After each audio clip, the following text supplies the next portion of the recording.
Lahore central jail. दिन था 23 मार्च 1931 का। दिन की शुरुआत किसी और दिन की ही तरह हुई थी। फर्क सिर्फ इतना सा था कि सुबह सुबह जोर की आंधी आई थी।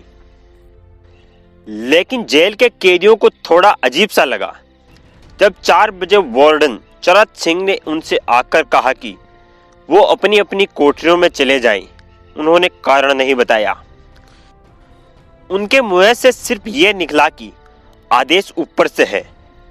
अभी कैदी सोच ही रहे थे कि माजरा क्या है। जेल का नहीं हर कमरे के सामने से फुसफुसाते हुए गुजरा कि आज रात भगत सिंह, राजगुरु और सुखदेव को फांसी दी जाने वाली है। उस क्षण की चिंता ने उनको झकझोर कर रख दिया। कैदियों ने नाइस से मनहुआर की कि वो फांसी के बाद भगत सिंह की कोई भी चीज जैसे पेन, कंगा या घड़ी उन्हें लाकर दे, ताकि वो अपने पोते पोतियों को बता सके कि कभी वो भी भगत सिंह के साथ जेल में बंद थे। अब सब कैदी चुप हो चले थे। उनकी निगाह उनकी कोठरी से गुजरने वाले रास्ते पर लगी हुई थी। भगत सिंह और उनके साथी फांसी पर लटकाए जाने के लिए उसी रास्ते से गुजरने थे। एक बार पहले जब भगत सिंह उसी रास्ते से ले जाए जा रहे थे तो पंजाब कांग्रेस के नेता भीमसेन सच्चर ने आवाज ऊंची कर उनसे पूछा था, आप और आपके साथियों ने लाहौर कॉन्स्पिरेसी केस में अपना बचाव क्यों नहीं किया? भगत सिंह का जवाब था, इंकलाबियों को मरना ही होता है, क्योंकि उनके मरने से ही उनका अभिमान मजबूत होता है, अदालत में अपील से नहीं। वार्डन चरत सिंह भगत सिंह के खैरख्वाह और अपनी तरफ से जो कुछ बन पड़ता था उनके लिए करते थे। उनकी वजह से लाहौर की लाइब्रेरी से भगत सिंह के लिए किताबें निकलकर जेल के अंदर आ पाती थी। भगत सिंह जेल की कठिन जिंदगी के आदी हो चले थे। उनकी कोठरी नंबर 14 का फर्श पक्का नहीं था, उस पर घास उगी हुई थी। कोठरी में बस इतनी सी जगह थी कि उनका 5 फुट 10 इंच का शरीर बेमुश्किल उसमें लेट पाता था। भगत सिंह को फांसी दिए जाने से 2 घंटे पहले उनके वकील प्राणनाथ मेहता उनसे मिलने पहुंचे। मेहता ने बाद में लिखा कि भगत सिंह अपनी छोटी सी कोठरी में पिंजड़े में बंद शेर की तरह चक्कर लगा रहे थे।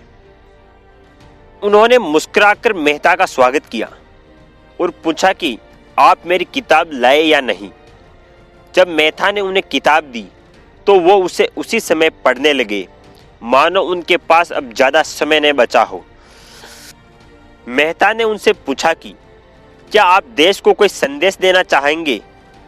भगत सिंह ने किताब से अपना मुंह हटाए बगैर कहा, सिर्फ 2 संदेश, साम्राज्यवाद मुर्दाबाद और इंकलाब जिंदाबाद।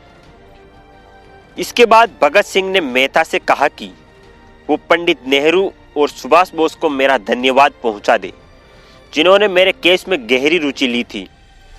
भगत सिंह से मिलने के बाद मेहता राजगुरु से मिलने उनकी कोठरी पहुंचे।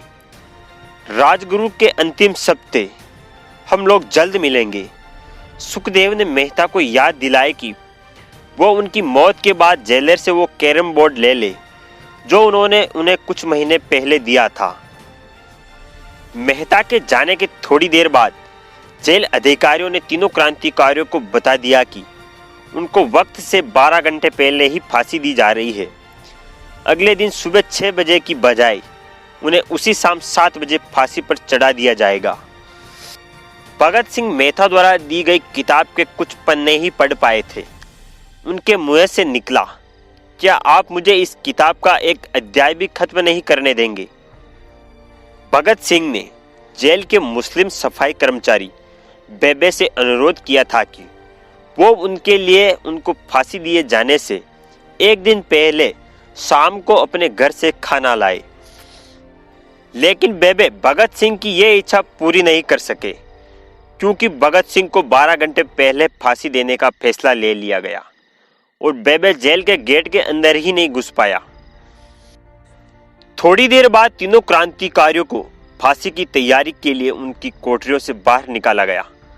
भगत सिंह, राजगुरु और सुखदेव ने अपने हाथ जोड़े और अपना प्रिय आजादी गीत गाने लगे।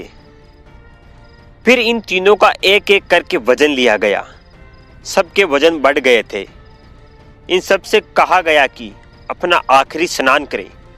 फिर उनको काले कपड़े पहनाए गए। चरत सिंह ने भगत सिंह के कान में फुसफुसाकर कहा कि वह गुरु को याद करो। भगत सिंह बोले, पूरी जिंदगी मैंने ईश्वर को याद नहीं किया। अगर मैं अब उनसे माफी मांगू तो वो कहेंगी इससे बड़ा डरपोक कोई नहीं है। इसका अंत नजदीक आ रहा है, इसलिए ये माफी मांगने आया है। भगत सिंह इन तीनों के बीच में खड़े थे। भगत सिंह अपनी मां को दिया गया वो वचन पूरा करना चाहते थे कि वो फांसी के तख्ते से इंकलाब जिंदाबाद का नारा लगाएंगे। लाहौर जिला कांग्रेस के सचिव पिंडीदास सोंधी का घर लाहौर सेंट्रल जेल से बिल्कुल लगा हुआ था। भगत सिंह ने इतनी जोर से इंकलाब जिंदाबाद का नारा लगाया कि उनकी आवाज सोंधी के घर तक सुनाई दी। जल्लाद ने एक एक कर रस्सी खींची और उनके पैरों के नीचे लगे तख्तों को पैर मारकर हटा दिया। काफी देर तक उनके सब तख्तों से लटकते रहे। अंत में उन्हें नीचे उतारा गया और वहां मौजूद डॉक्टरों ने उन्हें मृत घोषित किया।